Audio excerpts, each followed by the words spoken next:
So it was a composer's dream, really. Not only did one of the UK's finest string quartets say, we'd like to record a whole CD of your chamber music, but they said they'd also like to commission a new piece, which was wonderful. And I thought I'd really love to write a whole piece about the heart. And at that time, I was talking to this wonderful Central Asian musicologist friend of mine, Dr. Razia Sultanova, and I was asking her, is any of the music in that area influenced by the heart or heartbeats? And she said, yes, actually, in 17th century Uzbekistan, court musicians used to find the tempo for the music they were about to play by feeling their pulses. And then that made sure that the opening of the music was very stately, if they were feeling calm at the time, of course.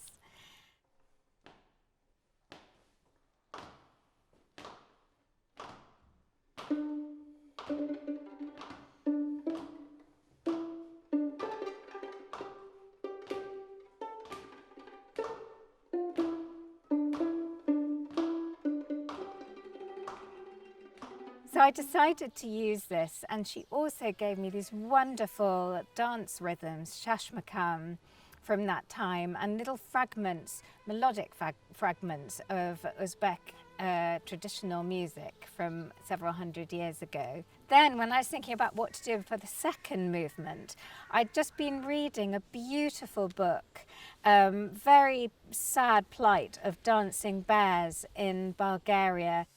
And the book covers the time around 2007, 2008, when it was made illegal to have dancing bears. And it talks about the rescue of these bears and how they're taken to a bear sanctuary. So I wanted to write this piece about the heart. And I wanted to write the second part of the piece about these dancing bears, and I wanted a bear's heartbeat to be at the very core of this piece of music. But where could I find the heartbeat of a dancing bear?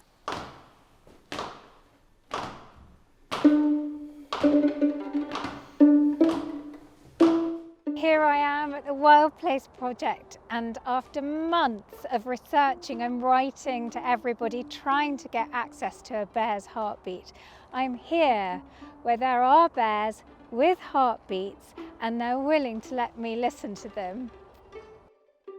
It's a routine health check that we were doing on the bears, and it all went very smoothly on the day, and thanks to this lovely electronic stethoscope we were able to record his heartbeat. Obviously the nurses are monitoring the heartbeat all the way through the anaesthetic anyway, but with a standard stethoscope you can't record it, so this one is really nice just to be able to keep a record of it, and also amplifies the sound, so for a very large animal like a bear it's great. And I got my recordings very faint, but really interesting. The two beats in a human, you'll hear da-dum, da-dum, da-dum, da-dum. But the beats were very similar. It was da-da, da-da, and with long gaps between.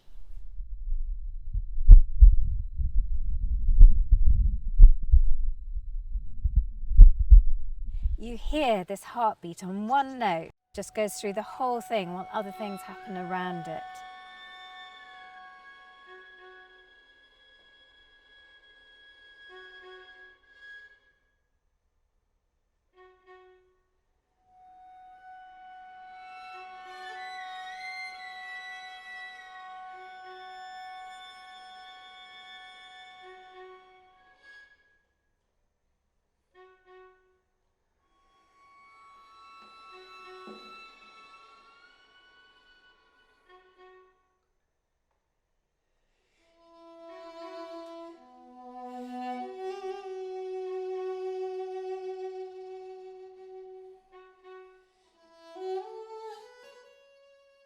And I've also used some beautiful Bulgarian folk style melodies.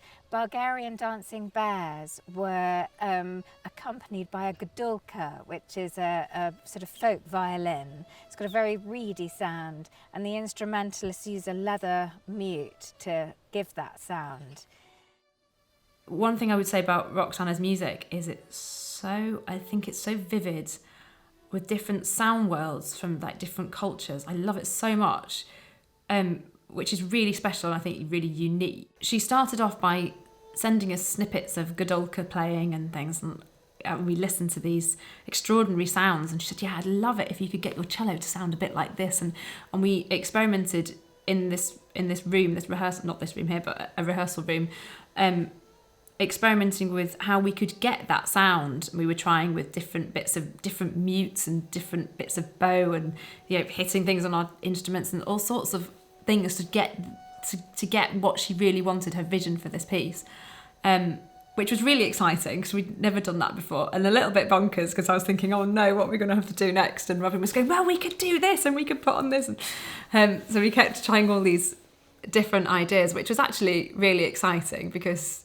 normally just it's pizzicato, well, okay, and there's a few different effects, but just trying to get into these different sound worlds. And I keep going back and listening to this Godolka sound. I've got this big solo in the second movement, and it goes on for ages. And she's tried to write down in the music how it should sound, but actually you can't. I don't think you can really describe it. You really need to hear it and sort of try and get into that sound and work out how that works for you on your instrument and the different things that you can do, which has been challenging but really rewarding.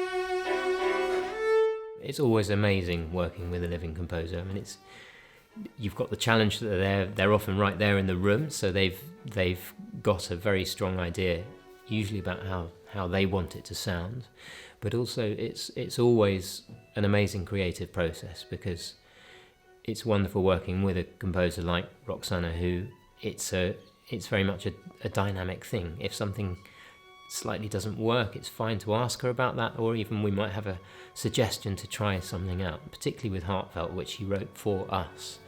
At the beginning, we were really sort of experimenting with different kinds of mutes and different types of vibrato and bow contact, just because it's a coming together of the way we play our instruments and the way we work in a quartet, and then the way she writes her music.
That's amazing.